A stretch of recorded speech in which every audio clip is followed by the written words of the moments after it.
الحمد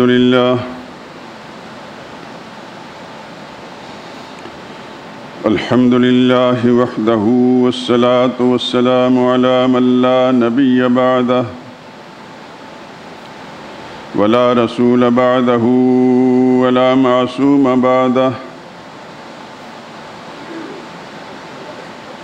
أما بعد فإن خير الحديث كتاب الله وخير الهدي هدي محمد صلى الله عليه وسلم وشر الأمور محدثاتها وكل محدثة بدعة وكل بدعة ضلالة وكل ضلالة في النار. أعوذ بالله من الشيطان الرجيم. بسم الله الرحمن الرحيم.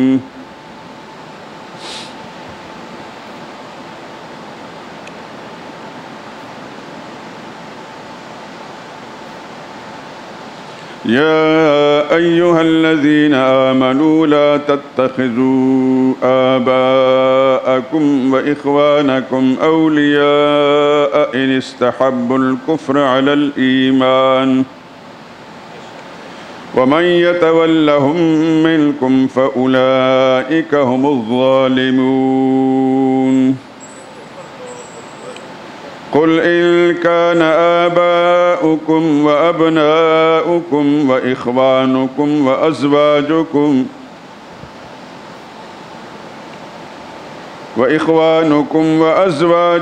وعشيرتكم وأموال اقترفتموها وتجارة تخشون كسادها ومساكن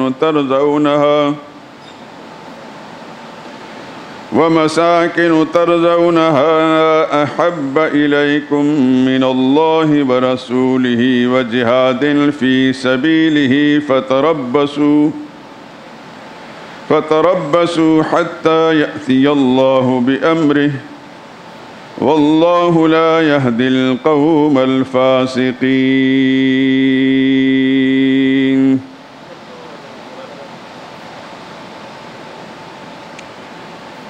اے ایمان والو، اگر تمہارے ماں باپ اور بہن بھائی ایمان کے مقابل کفر کو پسند کریں تو ان سے دوستی نہ رکھو، اور جو ان سے دوستی رکھیں گے وہ ظالم ہیں۔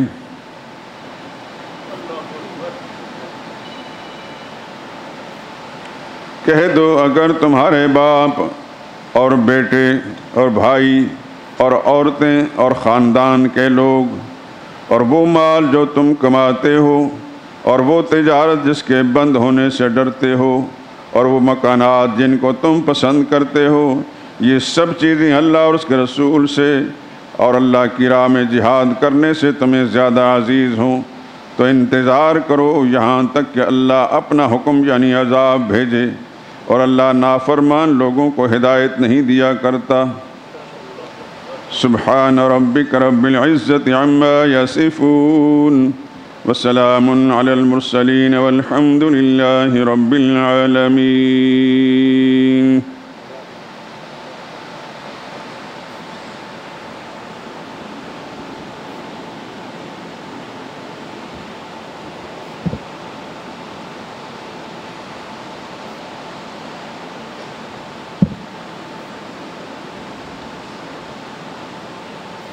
اگر آپ لوگ پسند کریں تو میں چند اشعار سنا دوں، اگر پسند نہیں ہیں تو ہاتھ کھڑا کریں تاکہ میں چھوڑ دوں۔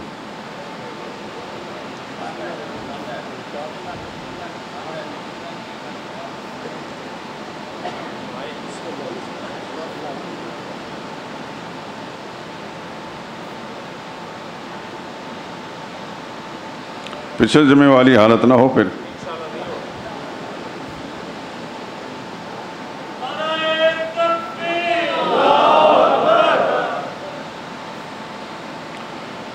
یہ وہی اشعار ہیں جو پچھلے جمعے میں سنائے تھے، اگرچہ اور بہت سے ہیں لیکن پچھلے جمعے میں ان کا حق ادا نہیں ہوا تھا، اس واسطے دوبارہ سنا رہا ہوں۔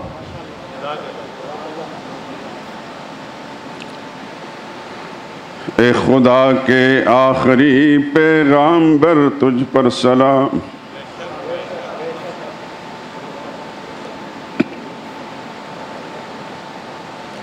اے خدا کے آخری پیغامبر تجھ پر سلام، سب سے اونچا ہے خدا کے بعد تیرا ہی مقام۔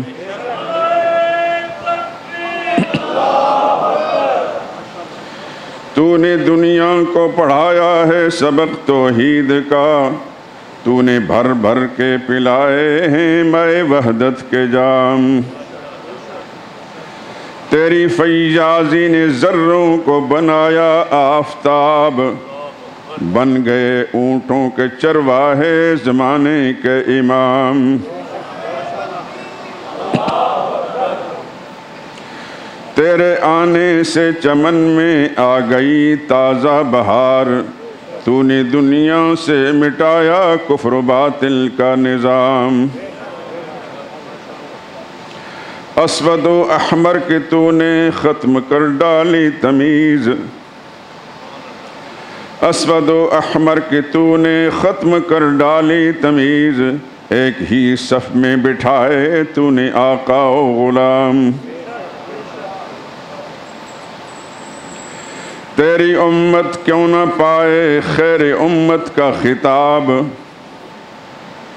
تیری امت کیوں نہ پائے خیر امت کا خطاب، تو ہے جب خیر البشر خیر الرسل خیر الانام۔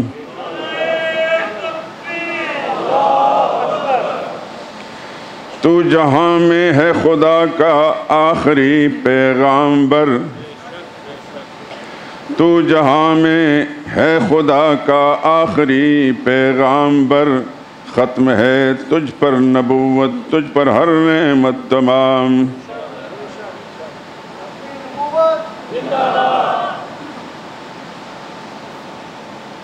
اتنے ہلکے طریقے سے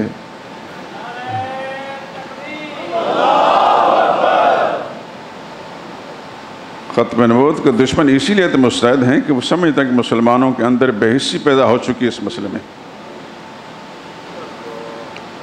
قادیانی دجال کی ملعون امت اس لیے متحرک اور جری ہے کہ وہ سمجھ چکے ہیں کہ مسلمانوں کے اندر اس قدر بے حسی آ چکی اس مسئلے پر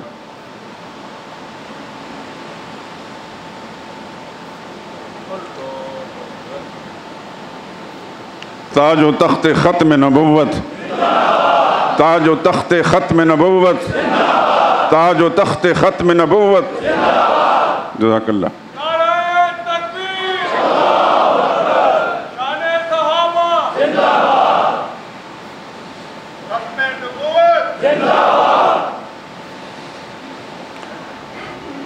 لیلۃ الاسریٰ میں سدرا کے، لیلۃ الاسریٰ میں سدرا پر رکے روح الامین، اور سدرا سے کہیں آگے ہوئے تیرا مقام۔ شافع روز جزا اور ساقی کوثر ہے تو، شافع روز جزا اور ساقی کوثر ہے تو، تو حبیب کبریا ہے تو رسولوں کا امام۔ منحصر تیری اطاعت پر ہے انسان کی نجات، منحصر تیری اطاعت پر ہے انسان کی نجات، تیرا ہر ایک حکم ہوتا ہے خدا ہی کا پیام۔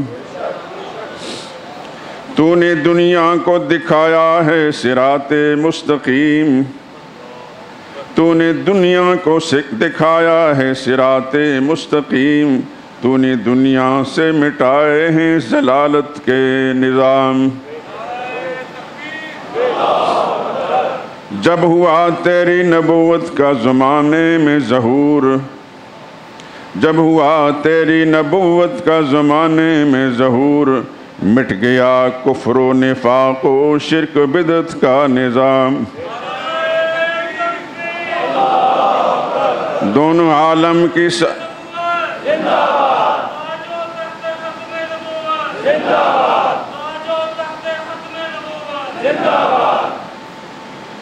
دونوں عالم کی سعادت ہاتھ آئے گی ظہور، جب بنے گا تو محمد کے غلاموں کا غلام۔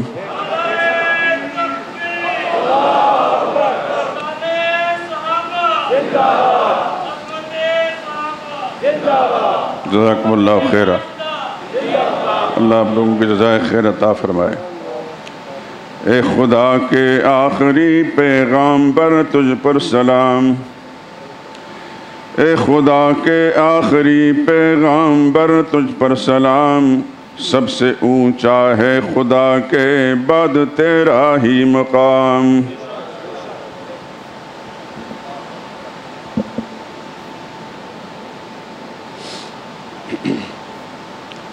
بزرگان محترم، برادران عزیز،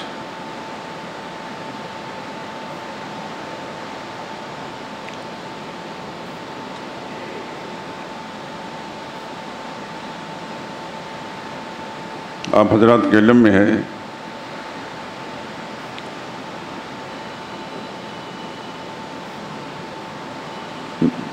میرے مشن میں جو چیز ہے وہ آپ حضرات پر آشکارا ہو چکی ہے۔ سب سے پہلے اللہ کی توحید ہے، جو اللہ کی ذات ہے وہی اس کے حقوق کا نظام ہے،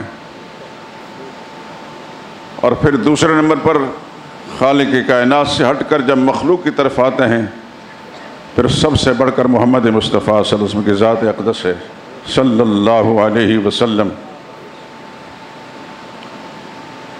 آگے یہ ماہ مبارک اگلے ہی مہینے میں، یہ وہ مہینہ ہے جو سرور عالم صلی اللہ علیہ وسلم کے دنیا میں تشریف لانے کا مہینہ ہے۔ یوں تو دنیا بھر میں اور خاص طور پر پاکستان میں مسلمان اپنی سوچ کے مطابق حضور صلی اللہ علیہ وسلم کے ساتھ اپنی محبت عقیدت کا مظاہرہ کرتے ہیں، لیکن الفاظ کی حد تک عقیدت و محبت کا مظاہرہ کرنا اور عملی زندگی میں بالکل بے حس ہو جانا، یہ ایک دوہری پالیسی ہے۔ اس کو آپ جو نام بھی دے لیجئے، نام مسلمان کا ہو، کام مسلمان کا نہ ہو، تو آپ خود سمجھتے ہیں کہ ایسے آدمی کو کیا کہا جاتا ہے۔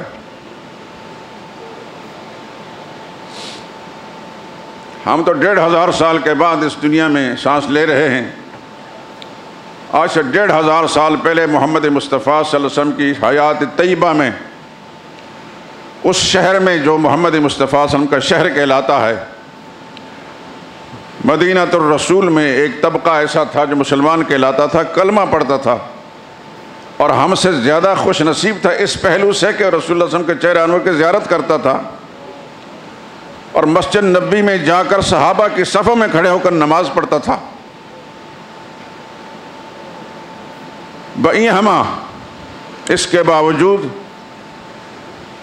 وہ صرف نام کے مسلمان تھے، کلمہ ان کی زبان پر تھا، ان کے عمل کے اندر، ان کے دل و دماغ کے اندر محمد مصطفیٰ علیہ وسلم کے ساتھ کوئی تعلق نہیں تھا۔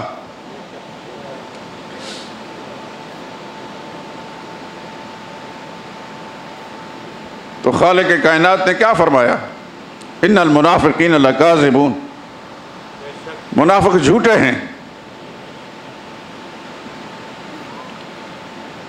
اذا جاءک المنافقون قالوا نشہد انک رسول اللہ، یہ لوگ آپ سے ملتے ہیں، یہ کلمہ گو جو اس زمانے میں منافق کہلاتے تھے، ہم اپنے زمانے کے لحاظ سے کلمہ گو کہیں گے۔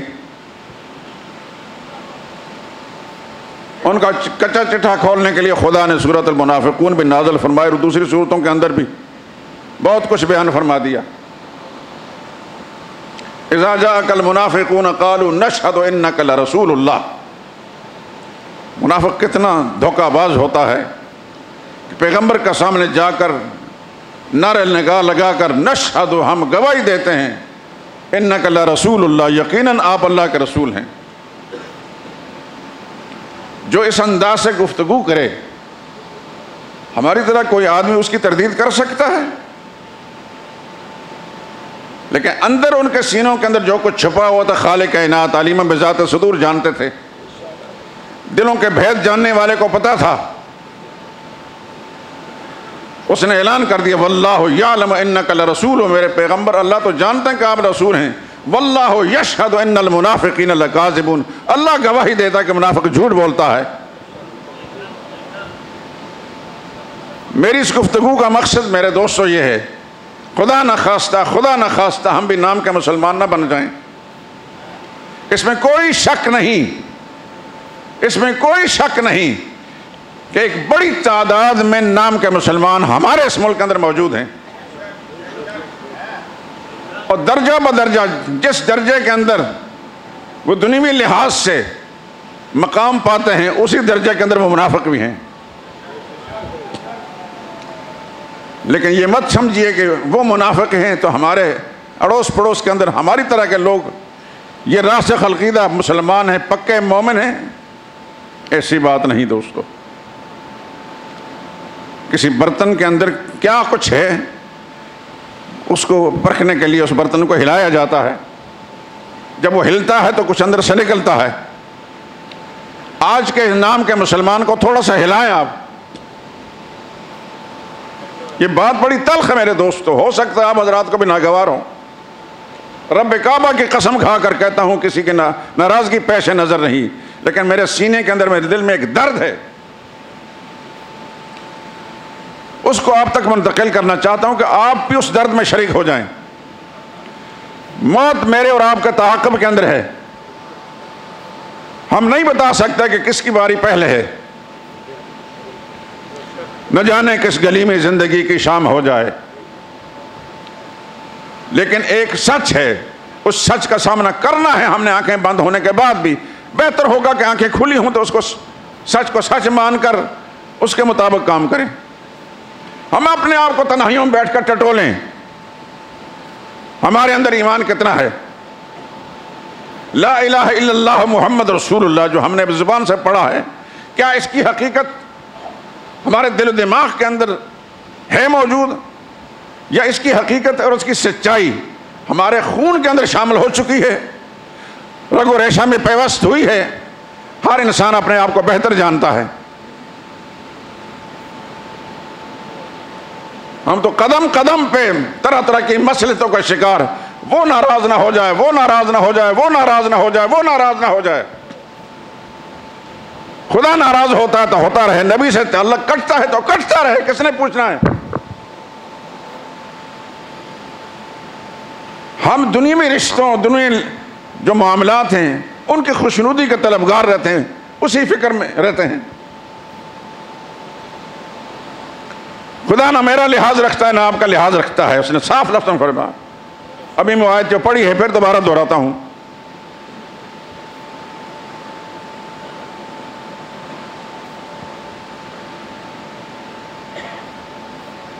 ماں ناراض ہو جائے گی، خدا ناراض ہوتا ہے تو ہو جائے، والد ناراض ہوتا ہے ان کی ناراضگی گوارا نہیں، خدا ناراض ہوتا تو ہوتا رہے، کس نے دیکھا خدا کو؟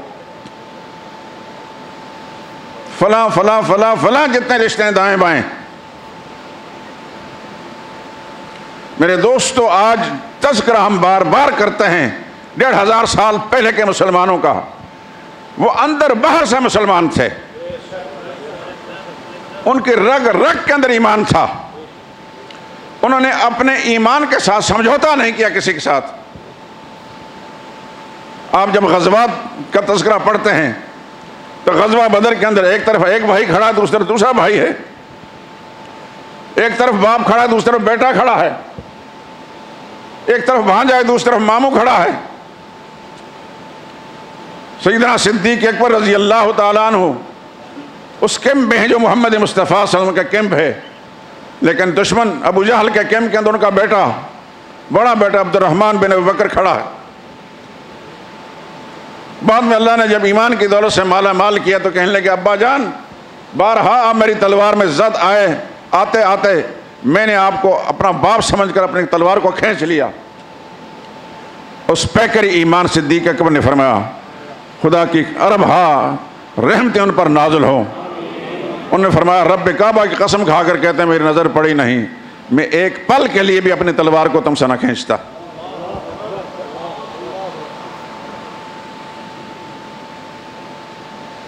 فاروق اعظم نے اپنے سگے ماموں عاص بن ہشام کو قتل کر دیا.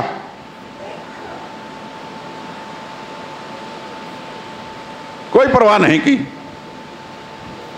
میں سب باتیں نہیں سنانا چاہتا، بات لمبی ہو جائے گی. کتنے رشتے اپنے آمنے سامنے ہوئے، ان کو کاٹ کر رکھ دیا. محبت صرف خدا اور اس کے رسول کی تھی ان کے دلوں کے اندر. ایمان اندر اور باہر تھا، صرف ظاہر میں ایمان نہیں تھا، اندر بھی تھا. عملی مظاہرہ اس میدان کے اندر ہو گیا. آج ہمارا معاملہ یہ ہے دوستوں، ناراض نہ ہونا. افسر کی ناراضگی سے بچنے کے لیے نماز چھوڑ دیتے ہیں.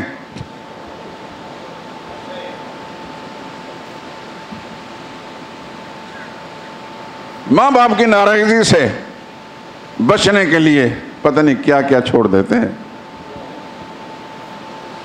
داڑھی اس لیے نہیں رکھتا کہ میری ماں کہتی اچھی نہیں لگتی.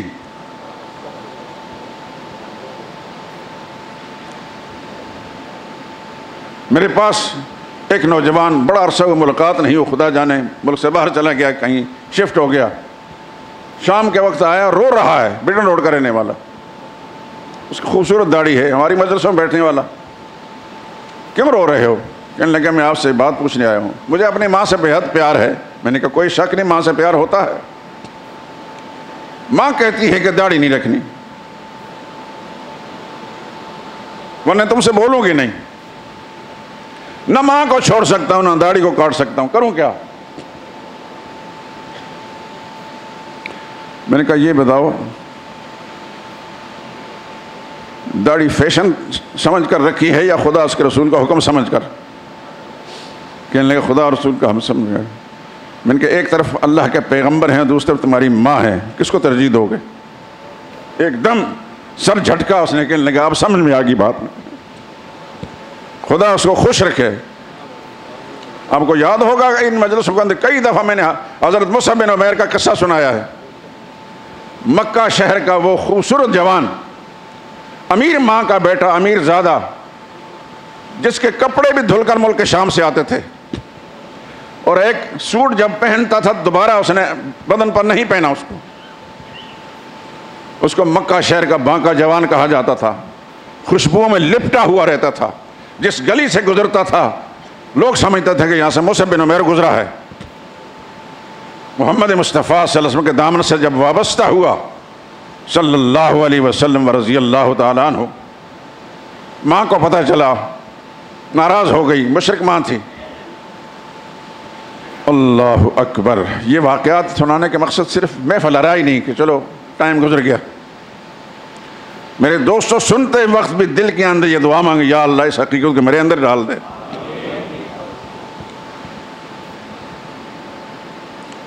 مسلم ویر کو کہنے لگی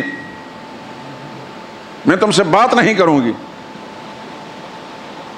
جس کے دل میں ایمان گھر کر گیا ہو اس کے لیے یہ باتیں کیا وزن رکھتی ہیں. انہوں نے کوئی پرواہ نہیں کی. پھر ان کا کھانا بند کر دیا، انہوں نے کوئی پرواہ نہیں کی. نئے جوڑے دینا بند کر دیا، کوئی پرواہ نہیں کی. بالآخر کمزور رکھ اس نے، میں اب کھانا نہیں کھاؤں گی، مر جاؤں گی جب تک محمد سے بغاوت کا اعلان نہیں کرو گے. وہ ایمان والا تھا. کہنے لگا رب کعبہ کی قسم تمہاری موت منظور ہے، رسول اللہ صلی اللہ علیہ وسلم کی بغاوت منظور نہیں ہے. اللہ اکبر. یہ وہی مصعب ہے جس کو رسول اللہ نے مدینہ والوں کو تعلیم دینے کے لیے بھیجا تھا. بہت سارے واقعات ہیں، تفصیلات میں نہیں جانا چاہتا. ان لوگوں کے تذکرے ہمارے سامنے کتابوں کے اندر موجود ہیں، بار بار کیے جاتے ہیں. کیوں؟ کبھی تنہائیوں میں بیٹھ کر ہم نے اپنے آپ کو دیکھا ہے میں کیا ہوں، میں کیا کرتا ہوں؟ اللہ اس کے رسول کی رضا کا کام کرتا ہوں یا دنیا والوں کو خوش کرنے کے لیے، اپنے بیوی کی خوشی کے، اپنے بچوں کی خوشی کے لیے، اپنے ماں باپ رشتہ داروں کی خوشی کے لیے، دوستوں یاروں کی خوشی؟ کیا کرتے ہیں ہم؟ صاف ایمان ہونا چاہیے مسلمان کا، بالکل کلیئر. یا خدا اس کے رسول پر ایمان ہو یا ان رشتوں کی محبت ہو. اور جو خدا اور رسول پر ایمان رکھتا ہے پھر رشتوں کی کوئی حیثیت بھی نہیں اسے. جس پیغمبر کا تذکرہ آگے چل کر میں کر رہا ہوں اسی کی تعلیمات ہیں. تمہیدی گفتگو کے اندر یہ باتیں میں کر رہا ہوں آپ کے ساتھ.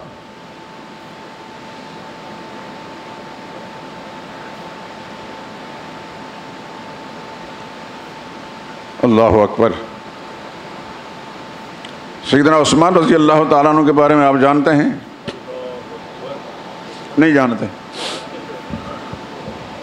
تو پھر اتنی خاموشی کیوں؟ یہ خاموشی جو ہے مجھے ناگوار ہوتی ہے. عثمان ذی النورین کو جانتے ہیں آپ؟ یہ کون تھے؟ سرور کائنات صلی اللہ علیہ وسلم کے دور داماد تھے. کس خاندان سے تھے؟ بنو امیہ میں سے. کھل کر کہیں، ڈرے نہ.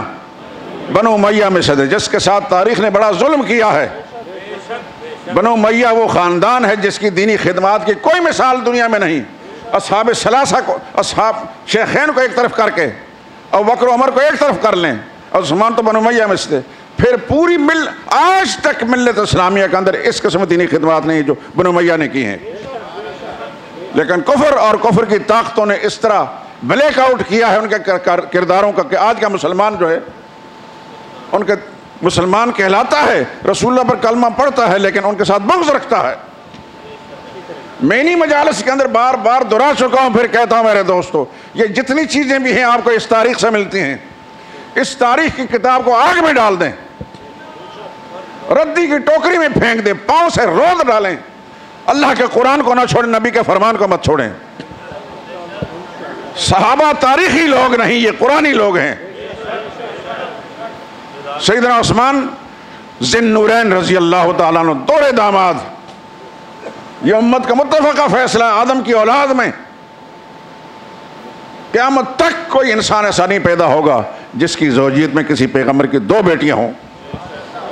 یہ شرف صرف عثمان کو حاصل ہوا ہے. کون کون سی بیٹیاں تھیں؟ نام بھی یاد رکھنا. سیدہ رقیہ الزہرا، یہ اوپری سی لگے گی آپ کو بات. حضور کی 4 صاحبزادیوں میں سے سب سے زیادہ حسین اور خوبصورت حضرت رقیہ تھیں. دل میں بٹھا لینا. زہرا کہتے ہیں وہ جو روشن چہرے والی، چمکتا دمکتا چہرہ. حضور کی ساری صاحبزادیوں کی جوتیاں ہمارے سر کا تاج ہیں. سیدہ زینب ہوں، سیدہ ام کلثوم ہوں، سیدہ فاطمہ ہوں، لیکن ان 4 کے اندر سب سے زیادہ حسین و جمیل حضرت رقیہ تھیں رضی اللہ تعالی عنہا. یہ سیدنا عثمان رضی اللہ تعالیٰ عنہ کی پہلی بیوی تھیں، اور شاید میں سنا چکا ہوں، پتہ نہیں یاد رکھا کہ نہیں رکھا. حضرت عثمان بھی بڑے حسین اور خوبصورت جوان تھے، گنگریالے بالوں والے. اور سیدہ رقیہ کے ساتھ جب ان کا نکاح ہوا تو مکہ شہر کے اندر یا جہاں جہاں بھی جاتے تھے یہ جوڑا جو ہے ضرب المثل بن گیا. عربی کی کتابوں کے اندر لکھا ہے احسن الزوجین رآہ ما انسان رقیۃ و زوجہا عثمان. خوبصورت جوڑا جو دنیا میں کسی نے دیکھا ہے وہ رقیہ ان کے شوہر عثمان ہیں. حضرت زید کو رسول اللہ صلی اللہ علیہ وسلم نے ایک دفعہ کچھ کھانے کی چیزیں پکا کر بھیجا کہ یہ عثمان کے گھر دے آئیں، میری بیٹی کے گھر دے آئیں. یہ شاید میں نے سنا ہے کہ نہیں سنا اس سے پہلے. حضرت زید خود فرماتے ہیں میں گیا تو یہ دونوں میاں بیوی ایک چارپائی پر بیٹھے تھے. شاید اس وقت پردے کا حکم نازل نہیں ہوا تھا. میں دیکھ کر رک گیا، وہاں دیکھتا ہی رہا. خدا نے کیسا حسن جمال دیا ان کو. اور پھر میں نے حضور صلی اللہ علیہ وسلم کا پیغام سنا کر وہ کھانے کی چیزیں دے دیں. واپس آ گیا. سرور کائنات صلی اللہ علیہ وسلم نے پوچھا گئے تھے؟ عرض کیا یا رسول اللہ گیا تھا. کیا دیکھا؟ فرمایا ایسا دیکھا کہ ایسا خوبصورت جوڑا آج تک زندگی نہیں دیکھا.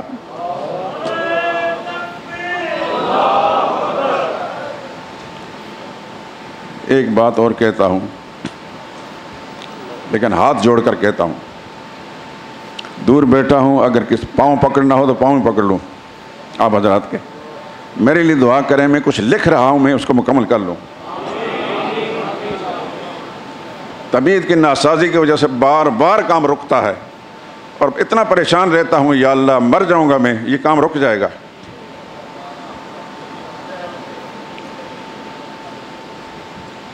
سیدہ خدیجہ کا تذکرہ لکھ لیا ہے تقریباً 100 صفحے، سیدہ سودا کا تذکرہ لکھ لیا ہے رضی اللہ تعالیٰ عنہما، اور سیدہ خدیجہ کی صاحبزادیوں میں سے 3 کا تذکرہ لکھا ہے، ایک کا تذکرہ ابھی مکمل نہیں ہوا۔ اور سیدہ عائشہ صدیقہ رضی اللہ تعالیٰ عنہ تذکرے میں بار بار رکاوٹیں آ رہی ہیں، تفصیلات بعد میں بیان کروں گا۔ اتنی خوشی کی بات ہے کہ ان کی عمر کے مسئلے پر ایک 20 صفحے کا رسالہ لکھ چکا ہوں۔ دعا کریں کہ اللہ اس کو شائع کرنے کی توفیق دے۔ اس پہلو سے میرا دل مطمئن ہے کہ میرا جو عقیدہ تھا، جو میری تحقیق تھی، اس کے مطابق میں 20 صفحے لکھ چکا حضرت عائشہ صدیقہ رضی اللہ تعالیٰ عنہا کی عمر بوقت نکاح پر۔ لیکن آپ حضرات سے درخواست ہے کہ میری صحت کے لیے دعا کریں اور ہمت کے لیے دعا کریں کہ صحت کے ساتھ اللہ تعالیٰ مجھ سے کام لے لے۔ مجھے زندگی کا اور مقصد نہیں ہے، جتنی سانسیں بھی میرے اللہ نے میرے لیے رکھی ہیں یا اللہ ان کو اپنے دین کے کام میں لگانے کی توفیق دے دے۔ تو دوسری صاحبزادی رسول اللہ صلی اللہ علیہ وسلم کی حضرت رقیہ کا جب انتقال ہوا، دوسری صاحبزادی حضور صلی اللہ علیہ وسلم کی ان کی زوجیت میں دے دی گئیں، کون سی؟ سیدہ ام کلثوم۔ یہ یاد رکھیں، ایک غلط فہمی گزار کر دیتا ہوں، کلثوم مرد کا نام ہے، عورت کا نام نہیں ہے۔ عورت کا نام ام کلثوم ہے۔ اکثر ام کلثوم کسی نہ کسی اولاد کی ماں تھی، سوائے حضرت ام کلثوم جو بنت رسول ہے، ان کا نام ہی ام کلثوم تھا، ان کی اولاد کوئی نہیں تھی۔ جب ام کلثوم کا انتقال ہوا تو سرور کائنات نے فرمایا صلی اللہ علیہ وسلم، کاش کہ میری اور کوئی بیٹی نہیں۔ سیدہ فاطمہ کا نکاح ہو چکا تھا حضرت علی کے ساتھ، اگر ہوتی 40 بیٹیاں بھی ہوتی، فوت ہوتی جاتی، میں عثمان کا نکاح میں دیتا جاتا۔ اتنا بڑا معتمد کوئی انسان ہو سکتا ہے؟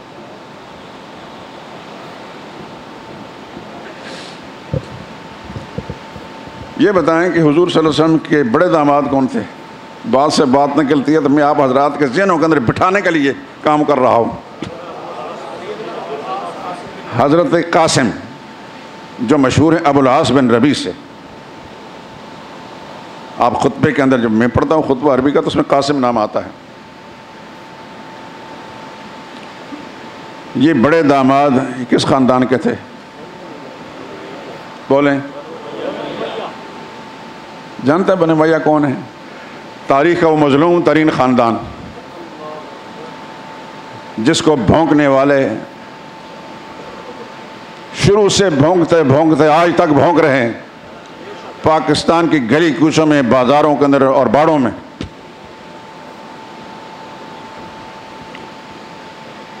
لیکن وہ رسول اللہ کے معتمد لوگ تھے، خدا اور اس کے رسول کے معتمد لوگ تھے۔ حضرت ابو العاص بن ربیع رضی اللہ تعالیٰ عنہ کچھ دیر کے بعد ایمان لائے۔ مشرکین مکہ نے ورغلانے کے لیے پوری کوشش کی ابو جہل کی پارٹی نے کہ محمد کی بیٹی کو طلاق دے دو۔ شہر مکہ کے حسین سے حسین ترین لڑکی آپ کو دینے کے لیے تیار ہیں، انہوں نے پرکاہ کی حیثیت نہیں دی حضرت ابو العاص نے۔ کہنے لگے ساری دنیا کی عورتیں کٹھی لائیں، میں زینب کے جوتے کے برابر بھی نہیں سمجھتا۔ اور یہ ایک بات ذہن نشین، یہ ایمان کی حالت کی بات نہیں، ایمان سے پہلے کی بات ہے، اسلام لانے سے پہلے کی بات ہے۔ حضور کے یہ 2 داماد دونوں بنو امیہ میں سے تھے، جن کی زوجیت میں رسول اللہ کے 3 صاحبزادیاں آئیں، ان سے زیادہ معتمد کوئی انسان نہیں گزرا۔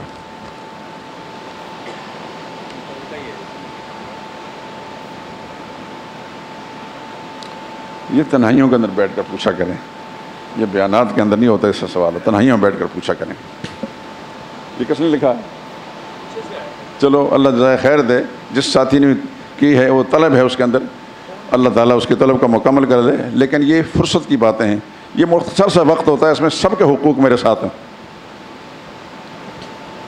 اور عثمان کی بات کر رہا تھا، عثمان کو رسول اللہ صلی اللہ علیہ وسلم نے حدیبیہ کے مقام سے بھیجا کہ جا کر مکہ والوں سے بات کرو، ہم لڑنے نہیں آئے، عبادت کرنے آئے ہیں۔ یہ قصہ پہلے بھی سن چکے ہیں، لیکن اب اس سے ایک بات میں آپ کو یاد دہانی کرانا مقصود ہے۔ یاد ہے نا آپ کو حضور نے کس کو بھیجا تھا؟ 1500 صحابہ میں نظر کس پر پڑی تھی؟ حضرت عثمان پر۔ حضرت عثمان تشریف لے گئے، انہوں نے آؤ بھگت کی۔ وجہ کیا تھی کہ مکی زندگی میں کفر کے زمانے میں بھی حضرت عثمان رضی اللہ تعالیٰ عنہ کے احسانات مشرکین مکہ پر اتنے تھے کہ ان کی نظریں جھک جاتی تھیں ان کے سامنے۔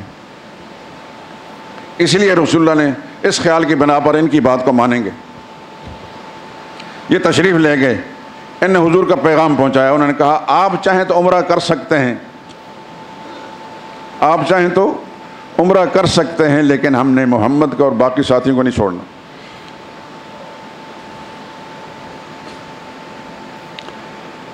ایک آدمی مکہ معظمہ پہنچ جائے تو اس کے لیے سب سے بڑی نیکی اور سب سے بڑی سعادت کیا ہے؟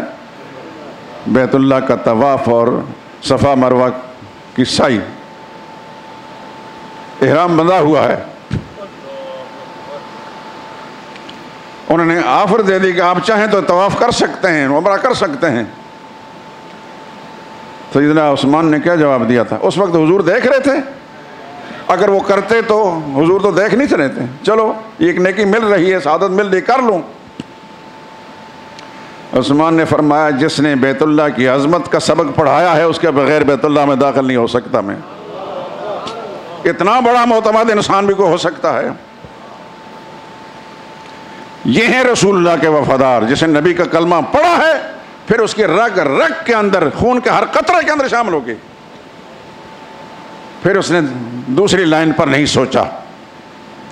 یہ بات میں آپ حضرات کی خدمت عرض کر رہا ہوں، سب سے پہلے میرے لیے ہے، خدا کرے کہ میری بھی ایسی حقیقت بن جائے، میری سوچ، میرا ایمان، میرا عقیدہ ایسا بن جائے، اور میں دعا کرتا ہوں خدا آپ کو بھی ایسا بنا دے۔ نام کا مسلمانوں نے یہ کوئی معیار نہیں۔ میں نے عرض کیا نا ابھی کہ ہمارے لیے قدم قدم پر یہ رشتے جو دنیاوی حائل بن جاتے ہیں، وہ قرآن کی آیتیں جو میں نے شروع میں پڑھی ہیں ایک دفعہ پھر پڑھ کر سناتا ہوں۔ یہ آیت نمبر 23 اور 24 ہے سورہ توبہ کی۔ سورہ توبہ قرآن کریم کی کس مقام میں ہے؟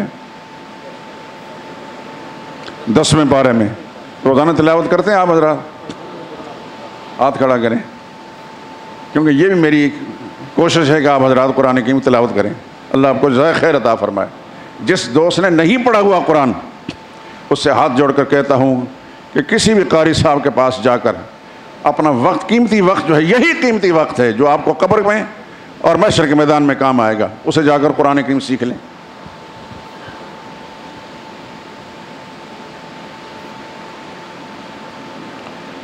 اپنے علاقے کے ایک آدمی کا قصہ سنا چکا ہوں۔ جب انسان عزم بالجزم کر لیتا ہے تو پھر خدا تعالیٰ قرآن کے راستے کھول دیتا ہے۔ اور جس نے قرآن کریم پڑھا ہوا ہے اس کے لیے مجھے نہیں سمجھ میں آتی وہ کیسا مسلمان ہے کہ صبح اٹھتا ہے اور اللہ کی کتاب کو نہیں دیکھتا۔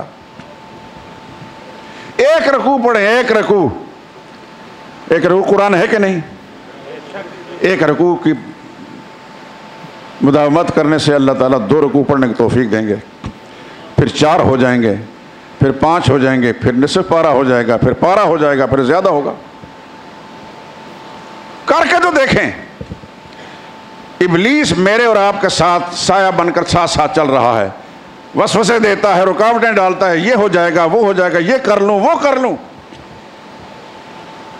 اعوذ باللہ من الشیطان الرجیم پڑھ کر ایک کام کو شروع کریں، خدا کی پناہ مانگے اس ملعون سے، مردود سے۔ انشاءاللہ میرا رب آپ کو توفیق دے۔ خدا کی توفیق شامل حال رکھیں اور خدا سے مانگیں یا اللہ تو اپنی توفیق شامل حال رکھ تاکہ ہم یہ کام کر سکیں جو تیری رضا کا سبب بن جائے۔ کہ آپ سے پوچھا جائے کہ قرآن کی سورت کہاں ہے تو بلا تامل آپ بول جائیں کہ فلاں جگہ پر ہے۔ آپ سے پوچھا جائے یہ آیت کہاں ہے تو آپ فوراً بول جائیں۔ ہمارے پاکستان کے دنیاوی پڑھے لکھوں کا حال میں نے شاید آپ کو سنایا ہے، بڑی تکلیف ہے مجھے۔ محکمہ تعلیم کے اندر میں نے 18 سال پڑھایا ہے، پاکستان کا سب سے نامور سکول کے اندر۔ قبل از وقت ریٹائرمنٹ لے لی کہ میرے مزاج کے مطابق نہیں تھا۔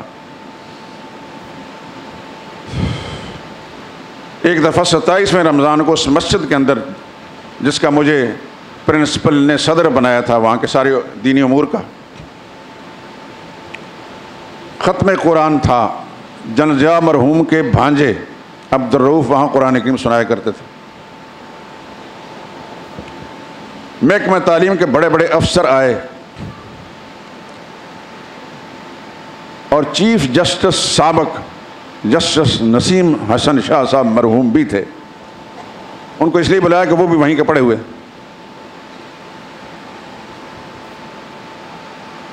لاہور کے چند علماء کرام بھی تھے، میں نام نہیں لینا چاہتا، وہ سب دنیا سے چلے گئے ہیں۔ نام نہ لینے کی وجہ یہ ہے کہ اس وقت جو کچھ انہوں نے کیا وہ مایوس کن تھا۔ قرآن کی محفل ہو تو قرآن کی طرف لوگوں کو ترغیب نہ دلائی جائے، صرف فضائے قرآن کی یہ فضیلت ہے اور قرآن کی یہ فضیلت ہے، یہ فضیلت ہے۔ یہ ہے کوئی بات؟ کس مسلمان کو نہیں پتا کہ یہ خدا کا کلام ہے؟ اس کے دل میں اس بات کی امید ڈالیں کہ خدا کے قرآن کو پڑھیں اور قرآن کے کلام کو سیکھیں، سمجھنے کی کوشش کریں۔ میں نے بعد میں آخر میں کچھ بیان کیا، الحمدللہ جسٹس صاحب نے اٹھ کر یہ کہا کہ سچ یہی ہے جو انہوں نے کہا ہے۔ خیر بہرحال تفصیلات چھوڑتا ہوں۔ اس وقت میں نے ایک بات کہی، وہ آپ کو سنانا چاہتا ہوں۔ میں جب اس مسجد میں آیا ہوں تو ہمارے ہاں ایک ذمہ دار کام کرتا تھا، پر بوڑھا سا بابا، اس کی بڑی بڑی داڑھی مجھ سے بڑی تھی۔ اس کو دیکھ کر کوئی شخص نہیں سمجھتا تھا کہ یہ عیسائی ہے، ہر آدمی اس کو دیکھ کر مسلمان سمجھتا تھا۔ ہمارا ایک عزیز کوئٹہ سے آیا تو اس کو گلے ملنے لگا، معانقہ کیا، سننے مسجد کا کوئی آدمی ہے۔ خیر اس بڑا وفادار، بڑا تابعدار، ادب والا، میں آتا تو اٹھ کر کھڑا ہو جاتا، مجھے کہتا میاں جی سلام۔ میں نے کہا کہ خدا نے پوچھنا ہے مجھ سے کہ اس کو اگر تم نے اسلام کی ترغیب دی ہوتی شاید یہ مسلمان ہو جاتا۔ میں نے کہا بابا جی میرا دل کرتا ہے کہ تم مسلمان ہو جاؤ، کلمہ پڑھ لو۔ کہنے لگا دعا کرو ٹلانے کے لیے۔ پھر مہینے کے بعد میں نے کہا بابا جی کلمہ پڑھ لیں تو اچھی بات ہے، پھر نے کہا دعا کرو تسی۔ 2-4 دفعہ جب اس طرح کہا تو آخر کہنے لگا آپ نے اپنے سارے مسلمانوں کو مسلمان کر لیا جو آپ مجھے مسلمان بنانے لگے ہو، خدا کی قسم۔ میں تو ہل گیا، کہنے لگا آپ کے سارے مسلمانوں کو قرآن کا پتہ ہے؟ میری کمزور رگ پر اس نے ہاتھ رکھا۔ پھر مجھے اسی وقت، مجھے اب بھی یاد ہے کہ آپ بائبل کی یوحنا کی انجیل کی فلاں باب کی فلاں آیت پڑھ کر دیکھیں، لوقا کی انجیل کی فلاں باب کی فلاں آیت پڑھ کر دیکھیں۔ خدا کی قسم اس نے ساری انجیلوں کے نام لیے اور باب بھی سنائے اور آیتوں کے نمبر بھی۔ میں سوچتا رہ کہ یا اللہ، معاشرے کا ایک کم تر آدمی سڑکیں صاف کرنے والا، بیت الخلائیں صاف کرنے والا، اپنے مذہب کی کتاب کے بارے میں اتنی آگاہی رکھتا ہے، اور میرا مسلمان بھائی افسر ہے، دنیاوی لحاظ سے بڑا افسر، اس کو قرآن کا کچھ پتہ نہیں۔ میں نے یہی قصہ وہاں سنا۔ میں نے کہا وہ افسر سے پوچھوں کہ کون سی صورت کس پارے میں ہے، اتنی بات کہی تو خدا کی قسم جتنے افسر سے گردنیں جھک گئیں کہ ہم سے پوچھنا لے۔ میں نے پوچھنا نہیں تھا، برسر محفل ان کو رسوا نہیں کر، مجھے پتا تھا پتہ ان کو کچھ نہیں، لیکن میں رسوا نہیں کرنا چاہتا تھا۔ لیکن اس وقت مجھے اندازہ ہوا کہ یہ افسر صرف دنیا لحاظ سے افسر، ان کو دین کا کچھ پتہ نہیں۔ میرے دوستو، آپ میرے بھائی ہیں، میرے عزیز ہیں، میرے دوست ہیں، آپ اپنا وقت نکال کر یہاں آئے ہیں۔ میرا فرض بنتا ہے، آپ کا حق ہے مجھ پر کہ آپ تک یہ بات میں پہنچاؤں، ماننا آپ کا فرض ہے۔ خدا کے قرآن کے ساتھ تعلق رکھیں، قرآن کو الفاظ بھی پوری طرح سیکھیں۔ الفاظ سکھانے والے آج تک زندہ ہیں اور ابھی ختم نہیں ہو گئے، لیکن جس تیزی کے ساتھ علماء اور اہل دین اٹھ رہے ہیں یہ خطرہ ہے۔ قرآن کریم کو الفاظ سے بھی سیکھیں اور معنی مطلب سے بھی۔ کوئی ترجمہ اگر پڑھتے ہیں تو کسی عالم سے پوچھ کر پڑھے، جس عالم کے علم پر اس کی دیانت پر اعتماد ہو۔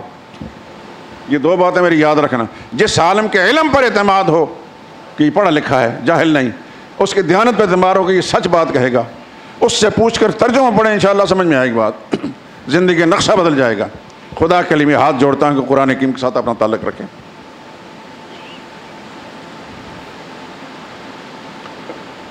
اللہ اکبر۔ یہ قرآن کی آیتیں میں سنا رہا ہوں، سورہ توبہ کی۔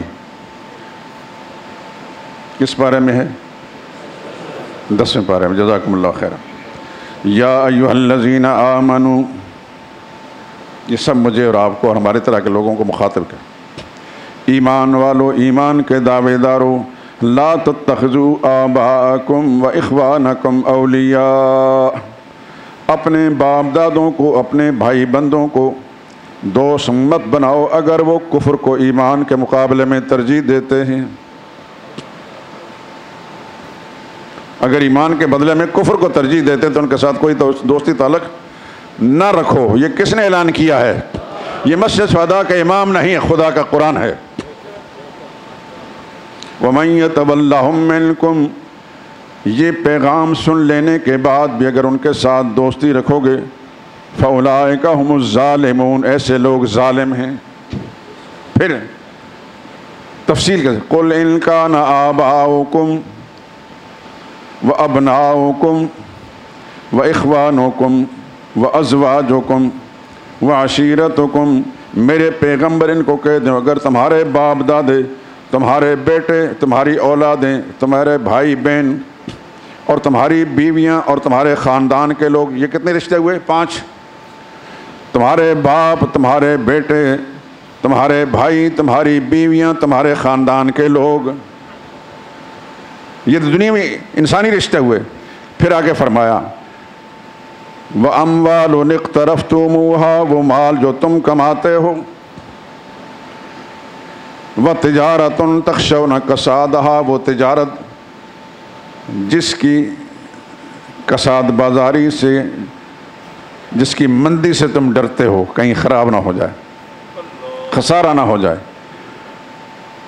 اور 8ویں بات وَمَسَاكِنُ تَرْضَوْنَهَا، اور وہ بلڈنگیں، وہ محلات، وہ کوٹھیاں جو تمہیں بڑی پسند ہیں، بڑے پیسے خرچ کیے، بڑی چاہت اور محبت سے، یہ 8 کے 8 چیزیں احب الیکم، تمہیں زیادہ پیاری لگتے ہیں من اللہ، اللہ کی ذات کے مقابلے میں، ورسول، اللہ کے رسول کے مقابلے میں، تو پھر فتربصوا، پھر انتظار کرو میرے عذاب کا. تو اللہ شاہ بخاری فرمایا کرتے تھے پنجابی زبان، میرے ویڑیوں نکل جاؤ. سمجھتے ہیں ویڑیوں؟ ویڑا سمجھتے ہیں؟ پنجابی بھی اگر نہیں سمجھتے نا تو ہم لوگ تو بالکل نہیں سمجھیں گے سرحد والے. ویڑا کسے کہتے ہیں؟ میری زمین سے نکل جاؤ، میری دنیا سے نکل جاؤ، تمہیں کیا حق حاصل ہے؟ تمہاری رگ رگ پر میرا احسان ہے، تمہارے پاؤں کے ناخن لے کر سر کی چوٹی تک میری نعمتوں کے اندر ڈوبی ہوئی ہیں، پھر بھی میرے مقابلے میں تمہیں وہ چیزیں پسند ہیں، پھر میری زمین میں رہنے کا تمہیں کوئی حق نہیں رہتا.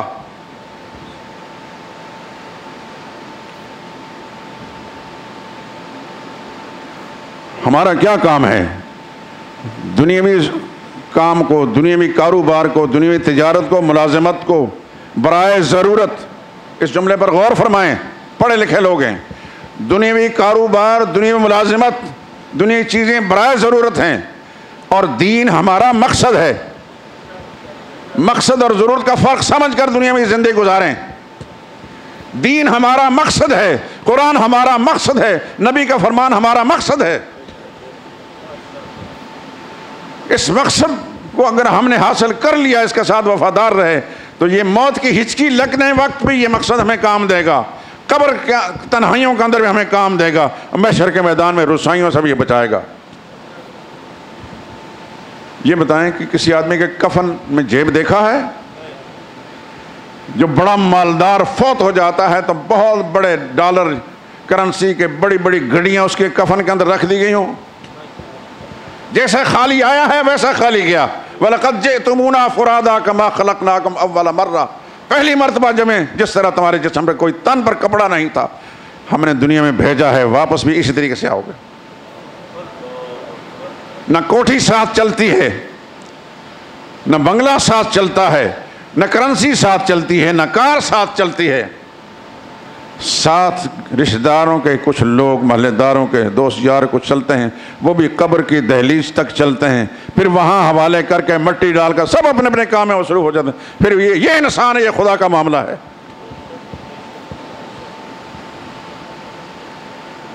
باتیں تلخ ہیں میرے دوستو، لیکن ایسا ہوگا، میرے ساتھ بھی ہوگا، آپ حضرات کے ساتھ بھی.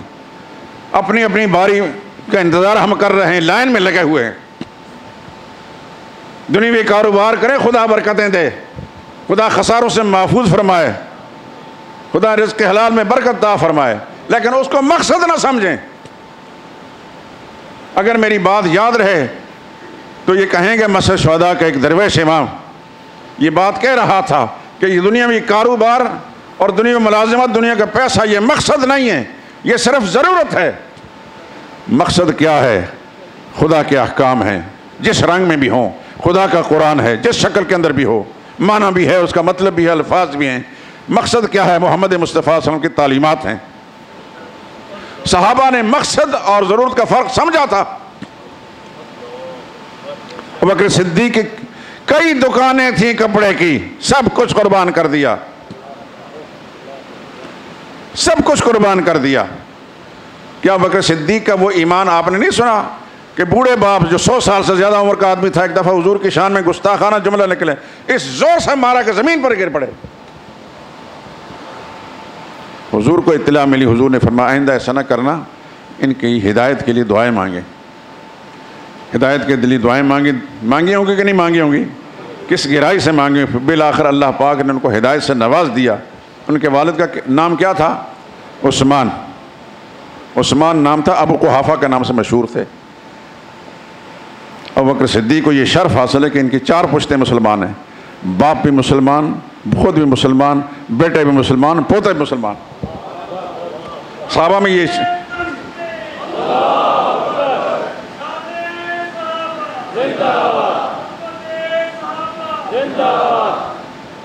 دنیا میں کاروبار اچھا نہیں لگتا کسی آدمی کو، پیسے کس کو نہیں اچھے لگتے؟ ابوبکر صدیق کو فرق سمجھ آ گیا تھا ضرورت کا اور مقصد کا۔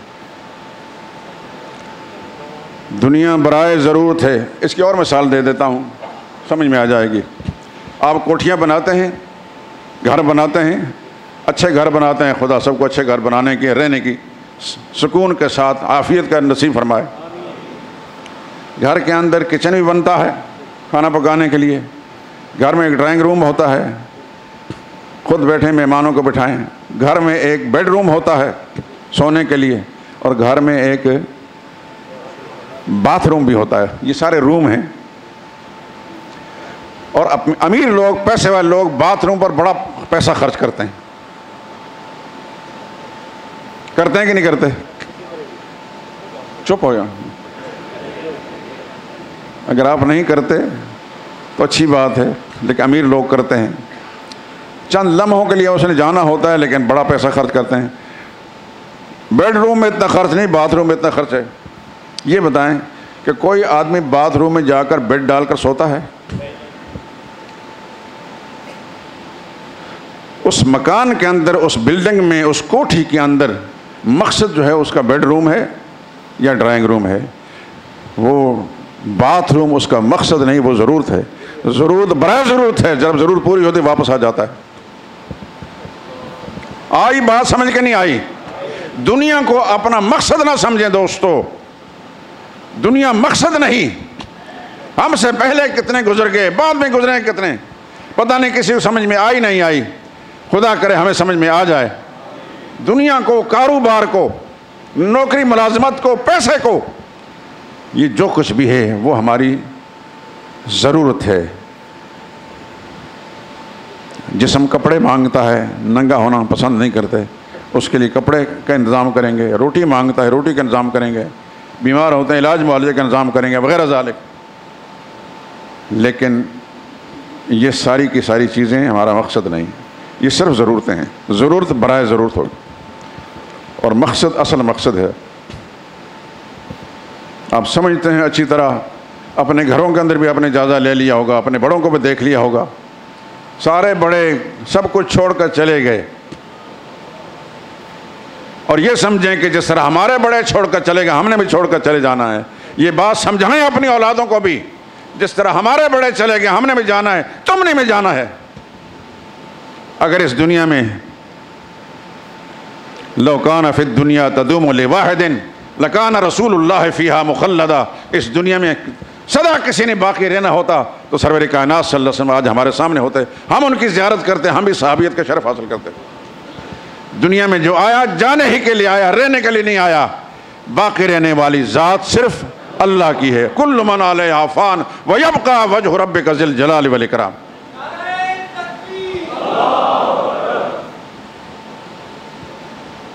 خدا کرے کہ یہ بات میری سمجھ میں آ گئی ہو۔ میں جو کچھ کہہ رہا ہوں یہ ادھر ادھر کی باتیں ہیں، لیکن اس سے متعلقات میں یہ حضور صلی اللہ علیہ وسلم کی خدمت میں آپ حضرات کو پہنچانا چاہتا ہوں۔ میں خود بھی وہاں پہنچنا چاہتا ہوں اور آپ حضرات کو پہنچانا چاہتا ہوں۔ اس کے لیے یہ تمیزی گفتگو ہیں کہ حضور صلی اللہ علیہ وسلم کا سامنا کرنے کے قابل ہو جائیں۔ تنہائیوں میں بیٹھ کر ہمیں اور آپ غور کریں کہ ہم حضور صلی اللہ علیہ وسلم کی مجلس میں بیٹھنے کے قابل ہیں؟ اپنے آپ کو ہم نے بنایا ہے؟ ہماری ظاہری حالت، ہماری وضاحت، ہماری شکل و صورت، ہمارا لباس حضور صلی اللہ علیہ وسلم کے بارگاہ اقدس کے اندر بیٹھنے کے قابل ہے؟ اور اگر زندہ ضمیر انسان ہوگا وہ کہے گا بیٹھنے قابل نہیں، تو پھر بلا تاخیر جلدی سے اپنے آپ کو اس کے قابل بنائے۔ جن صحابہ کا تذکرہ ہم کرتے ہیں، جن بزرگوں کا تذکرہ کرتے ہیں، یہ صرف محفل آرائی کے لیے، محفل آرائی نہیں، اپنی ہدایت کے لیے، اپنی رہنمائی کے لیے، اس غرض سے کہ ہمیں بھی خدا ان کے نقش پر چلنے کی توفیق عطا فرمائے۔ میری کچھ بات آپ حضرات کو سمجھ میں آئی؟ ناراض ہوئے؟ ناراض تو نہیں ہوئے؟ میرا خدا کی قسم ناراض کرنا کسی مقصد نہیں، لیکن مزاج خدا نے ایسا بنایا ہے کہ بعض اوقات تلخ انداز سے گفتگو کر لیتا ہوں۔ مقصد نہیں کسی کو ناراض کرنا۔ آپ سارے کے سارے میرے دوست ہیں، سب میرے محبوب ہیں۔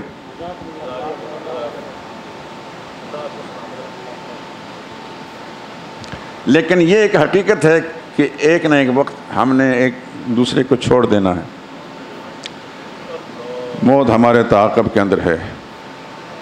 میرا فرض بنتا ہے کہ آپ حضرات کو سچ بات کہہ دوں، اور سمجھ میں آ گئی انشاءاللہ تو وہ سچ بات جو ہے مجھے بھی کام آئے گی، قبر کے اندر بھی، اگلے عالم کے اندر بھی۔ اس کا فائدہ مجھے ہوگا انشاءاللہ۔ میں تو لالچی آدمی، اپنے لالچ کے لیے بات کرتا ہوں، لیکن آپ کا بھلا بھی ہو جائے تو اس سے بڑی نیکی کیا ہو سکتی ہے۔ اگر خدا نے ہمیں معاف کر دیا تو انشاءاللہ محشر کے میدان میں اکٹھے ہوں گے۔ وآخر دعوانا الحمدللہ رب العالمین۔ کیا چیز؟ ہاں، یہ ایک کتاب ہے۔ آپ حضرات نماز کے بعد، ہندوستان میں ایک بہت بڑے عالم گزرے ہیں، مولانا منظور نعمانی بڑے عالم گزرے تھے۔ ان کے صاحبزادہ مولانا عتیق الرحمان سنبھلی نے کتاب بڑا عرصہ پہلے لکھی تھی۔ یہ کتاب پاکستان کے اندر بس ہماری بزدلی، ہمارے اداروں کی بزدلی کے سبب سے چھپتی تو رہی ہے، لیکن ادارے والے جو ہے پتہ نہیں سمجھتے کہ لوگ کوئی ناراض نہ ہو جائے، تو بہرحال کسی نے ناراضگی سے بچ کر یہ کتاب شائع کی ہے۔ واقعہ کربلا، اس کا پس منظر ایک نئے مطالعے کی روشنی میں باہر سے آپ حضرات کو مل جائے، اور ضرور اس کا مطالعہ کریں، انشاءاللہ بڑا فائدہ ہوگا۔